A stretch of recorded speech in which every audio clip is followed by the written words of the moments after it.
茶餅我點樣開佢呢？其實好簡單嘅，呢個現整啊嘛。通常好似呢邊10年茶香咧，不過呢邊咧我哋有每一餅都有身份證啊。咁一拆咗之後咧，咁成餅嘅就現整。咁呢個動作大家要做一做啦，記得幫佢鬆一鬆啊，鬆一鬆筋骨先啊，聽唔聽到嗰啲少聲，咁就容易好多。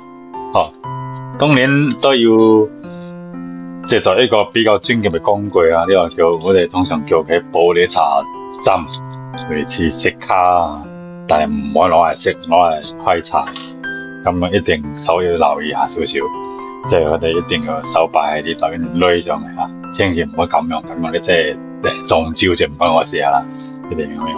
因為特別玻璃茶通常都係用機器夾製，所以真係比較實。不過呢餅係經過10幾年嘅陳化咧，佢相對鬆咗少少噶啦吓，係比較易搞少少，但係都唔係太易搞啊。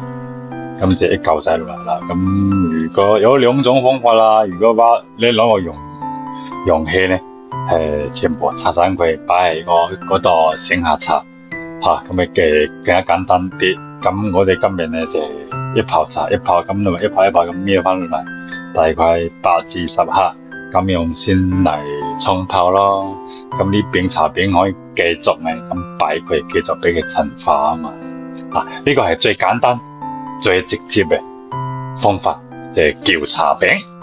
差唔多呢個 OK，我到此為止啦。